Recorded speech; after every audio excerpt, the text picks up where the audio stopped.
आज का ये वीडियो बहुत ज्यादा इंपॉर्टेंट है, इसलिए इसे लास्ट तक जरूर देखिएगा, क्योंकि भारत जब भी कोई ठोस कदम उठाता है दुनिया के बड़े बड़े देश भारत पर सवाल खड़े करते हैं, लेकिन वहीं कोई और देश इस काम को करता है तो कोई भी देश ना तो इन पर सवाल पूछता है ना ही कोई टिप्पणी करता है। और आज एक ऐसी ही खबर सामने निकल के आई है जो दुनिया के इस तरीके के भेदभाव को पूरी तरीके से डिस्क्लोज करती है। और क्योंकि ये खबर कच्चे तेल से जुड़ी हुई है तो जिसका असर न सिर्फ दुनिया की अर्थव्यवस्था बल्कि भारत की अर्थव्यवस्था के साथ साथ हम सभी की जेब पर भारी पड़ने वाली है। तो दोस्तों, इसकी शुरुआत तब होती है जब भारत गेहूं निर्यात के ऊपर बैन लगाता है। दुनिया के बड़े बड़े देश भारत के ऊपर टिप्पणी करते हैं कि दुनिया के अंदर खाद्य समस्या आ सकती है। इसके बाद भारत चावल निर्यात पर भी रोक लगाता है, जिसके बाद बड़ी बड़ी ऑर्गेनाइजेशन भारत के ऊपर सवाल खड़े करती हैं। लेकिन वहीं सोचने वाली बात यह है कि सऊदी अरेबिया और कई बड़े ऑयल प्रोड्यूसर कंट्रीज सीधे तौर पर ये बात बोल देते हैं कि हम अब अपने क्रूड ऑयल प्रोडक्शन को कट कर रहे हैं, और वो भी छोटा मोटा अमाउंट नहीं बल्कि कई millions barrel per day crude oil के प्रोडक्शन को कम किया जाएगा। और आप सभी जानते हैं कि क्रूड ऑयल से हम पेट्रोल और डीजल को निकालते हैं, और पेट्रोल और डीजल की मदद से आज दुनिया की बड़ी बड़ी अर्थव्यवस्था संभली हुई है। और ऐसा भी नहीं है कि जो देश कहते हैं कि हम अपना क्रूड ऑयल का प्रोडक्शन कम कर रहे हैं उनके पास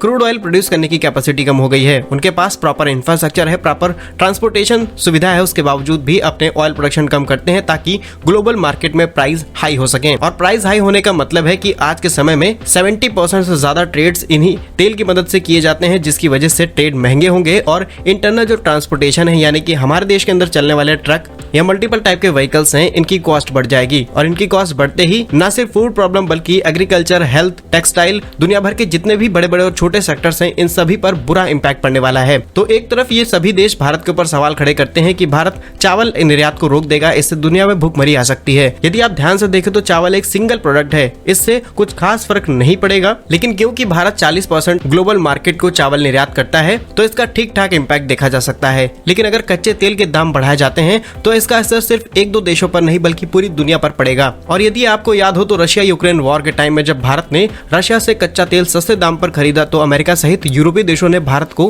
कई बार धमकाने की कोशिश की कि भारत रशिया से कच्चा तेल न खरीदे। लेकिन मौका पड़ने पर यही देश, यानी कि रिसेंटली खबर सामने निकल के आई थी जहां पर यूरोपीय देश और सिंगापुर ने डिमांड रखी है कि वो भारत से करीब 11 million metric ton per year hydrogen की सप्लाई लेने वाले हैं। एक तरफ आप कहते हैं कि भारत को क्रूड ऑयल नहीं खरीदना चाहिए, वहीं दूसरी तरफ आप भारत से इसी एनर्जी की डिमांड कर रहे हैं। और यदि आपको याद हो तो क्राइसिस के टाइम पर जब रशिया की ऑयल सप्लाई रुक गई थी यूरोपीय देशों के लिए, तो भारत ने इन सभी देशों को रिफाइंड ऑयल एक्सपोर्ट किया है। और कुछ देशों की 40 to 50% टोटल कंजम्पशन का भारत ने अकेले एक्सपोर्ट किया है। और रिसेंटली खबर सामने निकल गई है जहां पर क्लियरली बोला जा चुका है कि सऊदी अरेबिया अपने ऑयल प्रोडक्शन का जो कट है उसको और ज्यादा एक्सटेंड कर रहा है, यानी कि सितंबर में भी अब सऊदी अरेबिया अपने ऑयल प्रोडक्शन को कम करेगा, जिसकी वजह से अब मार्केट के अंदर प्राइस और ज्यादा फ्लक्चुएट हो सकते हैं। लेकिन अगर आप यहाँ पर दोगलापन देखें तो एक खबर और सामने निकल के आई है। इकोनॉमिक टाइम्स के माध्यम से हम आपको खबर बता रहे हैं कि इंडिया एंड सऊदी अरेबिया बातचीत शुरू कर रहे हैं ताकि दोनों ही देशों की कंपनियां आपस में मिलकर के हाइड्रोजन प्रोडक्शन पर काम कर सकें।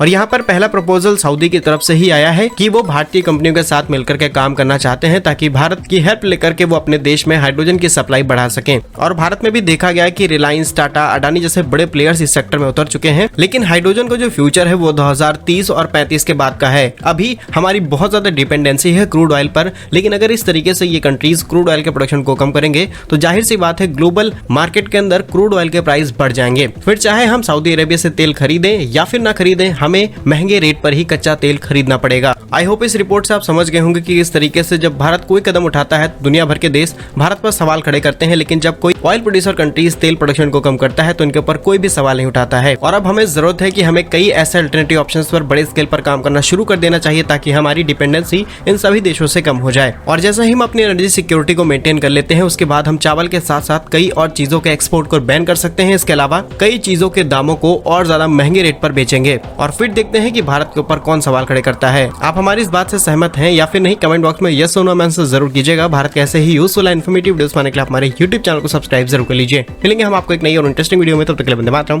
भारत माता की जय।